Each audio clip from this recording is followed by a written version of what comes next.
चिंता करनी चाहिए कि देश और प्रदेश की देवतुल्य जनता की चिंता करनी चाहिए, जो लगातार हमारी सेवाओं, मोदी जी की सेवाओं, मुख्यमंत्री जी की सेवाओं पर मुहर लगा करके भारतीय जनता पार्टी की सरकार उत्तरोत्तर बना रही है। तो मुझे शिवपाल यादव की बातों में बिना फंसे, बिना रुके अपने राज्य और अपने देश की जनता का हित दिखाई देता है। हम सरकार के लोगों को और हम चिंतित नहीं हैं, क्योंकि जनता के हक में फैसले लिए जा रहे हैं भारत सरकार के द्वारा भी और राज्य सरकार के द्वारा, और जनता हमारे सेवाओं पर, हमारे द्वारा किए जा रहे कामों पर सहमत होकर के लगातार भारतीय जनता पार्टी को अपना आशीर्वाद देती आ रही है। तो मुझे चिंता तब होगी जब हमारी जनता, हमारे देश की देवतुल्य जनता, हमारे राज्य की देवतुल्य जनता हमारी उंगली उठाएगी, तब हम जरूर चिंता करेंगे। मुझे शिवपाल यादव अथवा विपक्ष के लोगों से कोई चिंतित होने की आवश्यकता नहीं। अभी कुछ दिन पहले दिल्ली में चुनाव हुए, लेकिन आप लोगों ने जो है वहां पर पिटारा खोल दिया है वहां की जनता के लिए, लेकिन इस बजट में उत्तर प्रदेश के लिए कुछ ऐसा नहीं दिख रहा कि वहां यहाँ की जनता कुछ अपने आप को रिलीफ दे। आपको कैसे महसूस होता है कि उत्तर प्रदेश में 8 लाख करोड़ का बजट उत्तर प्रदेश के लोगों के लिए ही प्राविधानित किया गया है?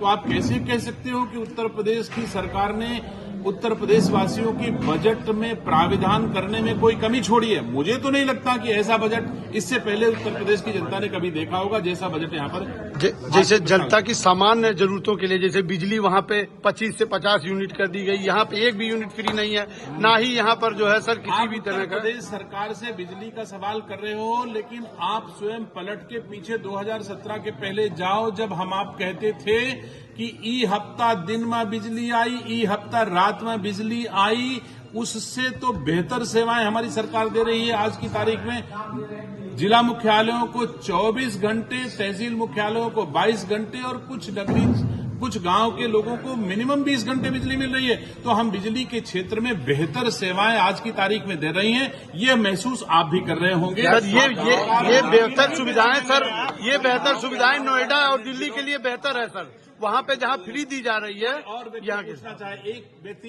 एक बार सवाल पूछे। जी सर, ये जो सुविधाएं उर्दू में राजनीति हो रही है नहीं, देखिए ये मानव प्रवृत्ति है, जब कोई आदमी कुछ कहता है अशोभनीय बात, तो निसंदेह उसका प्रतिकार, उसका प्रत्युत्तर उस भाषा में दिया जाता है।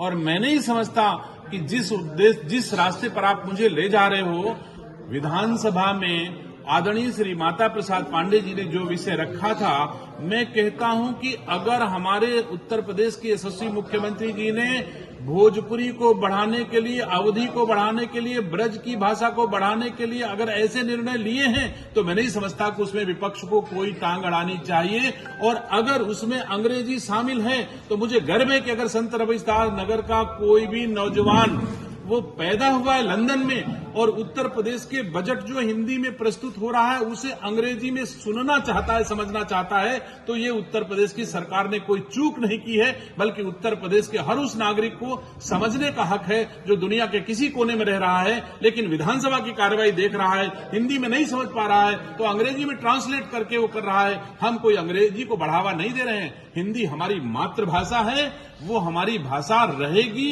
इससे कोई फर्क नहीं पड़ने वाला है। तो उर्दू को क्यों उससे परहेज है? और कोई पूछे आप कब तक बनेगा? क्या पूछे? नगर जिले में मेडिकल कॉलेज कब तक बनेगा सर? कोई निर्धारित आज की तारीख में उत्तर प्रदेश सबसे ज्यादा मेडिकल कॉलेज स्थापित करने वाला राज्य है। हम 80 मेडिकल कॉलेज और 2 एम्स की स्थापना कर चुके हैं। मेरी कोशिश होगी कि बेहतर स्वास्थ्य सेवाएं हो। उत्तर प्रदेश के संत कबीर नगर में है सर, आप संत कबीर नगर में हैं, संत कबीर नगर में कोई सुविधा नहीं है जी। संत कबीर नगर में स्वास्थ्य सुविधाओं को लेकर के बहुत ही खस्ता हालत है। मेरे हिसाब से मैं जब कह रहा हूं कि 2017 से पहले इस राज्य में कुल कितने मेडिकल कॉलेज स्थापित थे और आज कुल कितने मेडिकल कॉलेज स्थापित हैं, तो आप इसको तुलना करो कि हमारी सरकार ने कितने मेडिकल कॉलेज स्थापित किए हैं, तो आपको महसूस होगा कि राज्यवासियों की बेहतर स्वास्थ्य सेवा के लिए चिंतित है और लगातार प्रयास कर रहे हैं। संत कबीर नगर को क्या मिला था? संत कबीर नगर को क्या मिला था? विधायक जी ने मामला उठाया था ओडीओपी का, बखीरा बर्तन उद्योग काफी उपेक्षित है और लगातार हर साल ये कहा जाता है अब सही होगा, लेकिन कोई सुविधा नहीं मिल रही। देखिए, मैं आप कोशिश होगी, हमारे माननीय विधायक जी को इस जनपद की जनता ने इसीलिए चुना है कि वो राज्य की विधानसभाओं में जाकर के यहां पर जो भी असुविधा हो रही हो, जो कमी हो रही हो, उसको इंगित कराएं, तो निसंदेह उसका क्रियान्वयन होगा, उस समस्या का निदान होगा। माननीय विधायक जी इस पे सक्षम है और यहाँ की बात विधानसभा में सर, आप उठाते कानून होंगे। व्यवस्था की बात की है। संत कबीरनगर में एक पत्रकार का मार के हाथ को पैर तोड़ दिया जाता है, अभी तक उसकी गिरफ्तारी नहीं हो रही है और नहीं वो उत्तर प्रदेश में कानून व्यवस्था पूरे देश नहीं, दुनिया में लोग कहते हैं कि उत्तर प्रदेश जैसी कानून व्यवस्था दूसरी जगह कहीं नहीं है। तो मैं कह सकता हूं, अगर कहीं संत कबीर नगर में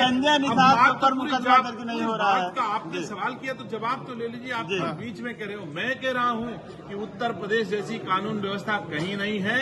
और अगर संत कबीर नगर में जैसा इंगित आप कर रहे हो किसी पत्रकार के साथ हुआ होगा, कोई अनहोनी हुई होगी, कोई अपमान हुआ होगा, कोई अपराध हुआ होगा, तो मैं भरोसे के साथ कह के जा रहा हूं कि उसके खिलाफ कड़ी कार्रवाई होगी, इसमें कोई दुरा नहीं। संजय निषाद के ऊपर मुकदमा दर्ज नहीं हुआ, महाराजगंज में सुसाइड कर लिया। लेकिन मेरा बार बार आग्रह है पत्रकार साथियों से, एक ही व्यक्ति बार बार रिपीट न करे, दूसरे माननीय पत्रकारों को भी हमसे सवाल करने का अवसर ले।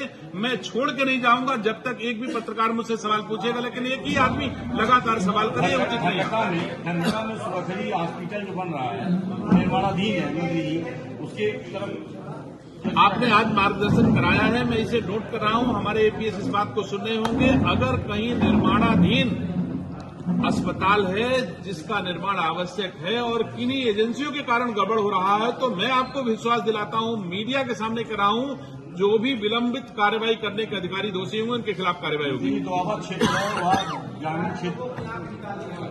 थैंक